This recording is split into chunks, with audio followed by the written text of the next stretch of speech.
And when we were thinking about doing this, I thought back to the very first time that I had to do a presentation, not at work, it was actually at Project Challenge. And I thought, right, okay, I'm going to do this, the best I can do.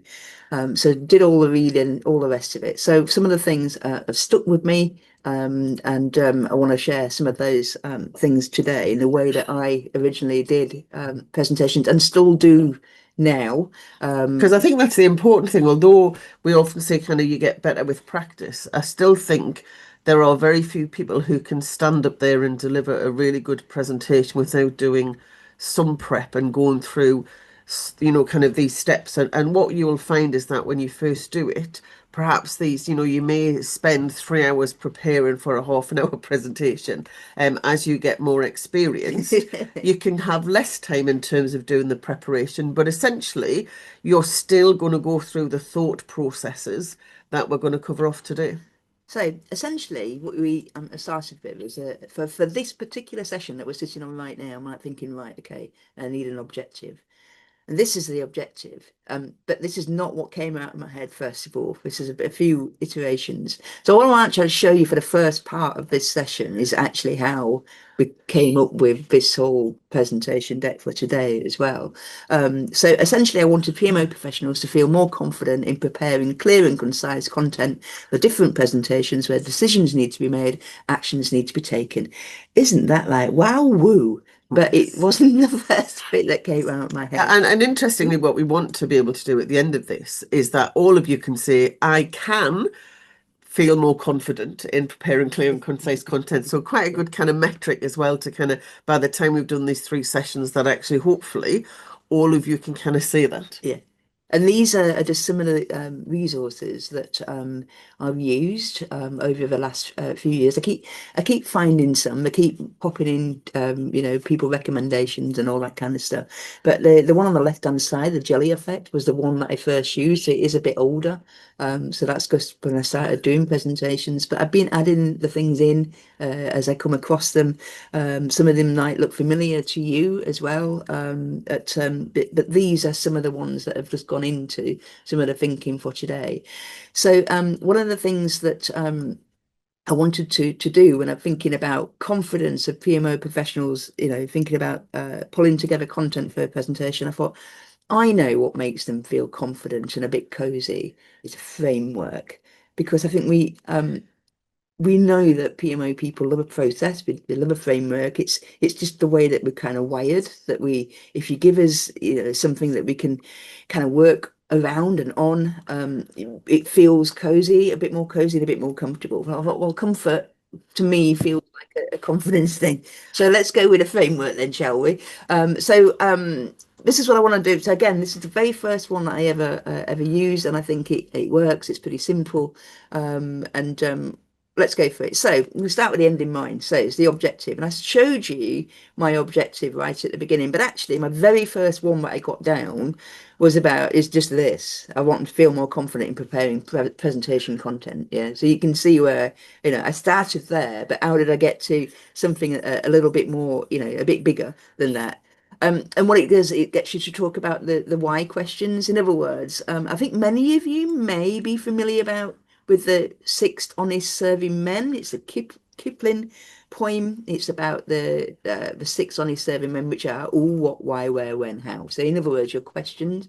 And then what it's getting you to do is to think about your presentation objective and think about, well, who are you doing it for? Why are you doing it? What you're going to do, where you're going to do it, when and how. So that allowed me then, okay, so now I'm asking some more questions and I want to think about, well, who PMO professionals, what and for where and why. Well, actually, we've got big audiences and things, so it's got to be quite broad. But essentially, that's what we came up with. Okay, so it made me straight away, just by asking the whys and the whats, just helps you to get just a little bit deeper in your thinking as to what your objective is going to be. And this Jelly Effect book is really good at getting you to think about the audience and getting you to think about the audience outcome first. In other words, it's about, well, you're not doing a presentation for yourself, you're doing it for others, for whatever reason, for them to take action, make a decision, whatever it might be. So again, it gets them to feel about, well, what should the audience be able to do, think, or feel after the presentation? So it gets you to then think about, well, okay, so if I ask those questions, what I want them to do is going to affect the way that we put together that presentation and how we're going to present, what I want them to think, and ultimately what we want them to feel as well. So again, it gets you to think about and go a bit deeper with your original objective to make sure that you're thinking of your audience early doors. But that's not all we need to be doing with audiences, and we will be covering it off in a little while in the presentation. But just in terms of like starting to pull a structure together, so we start with the end in mind, and this is my, my objective that I've worked on. And then it's trying to you to think about, well, what points do you want to make that are going to be able to support that objective and actually being able to deliver on what it is that you want to and what you're stating that you're going to do. So for me, when I was thinking about this presentation, it's like, well, what points support that? I thought, well, what helps with confidence? Is it a process, a framework? So straight away, I was thinking about that aspect. About the objective, which is where we are now, making it clear and concise. So different types of presentations that the PMO might do. We've got how decisions get made, because I said in the objective that it's a decision needs to be made, but also what compels people to take action. So what are the CTAs? And I'll come on to that again later on in the presentation. And again, so what are some of the common and good components of a good presentation? So that's my points that were supporting it. And then from that, I've been able to think about those points and put some kind of, okay, so these are the things that I want to be doing. Some of them I've split because actually, having the confidence and the framework together didn't necessarily feel like the right thing to do. But what it's allowed me to do is think about some ordering of those points. So again, I'm making sure that I've thought about my audience. I've got a really clear, concise objective. I've thought about the points that I want to make for that presentation to be able to meet that objective. And then essentially, I've got to think about all we said about the audience, to do the think and the feel.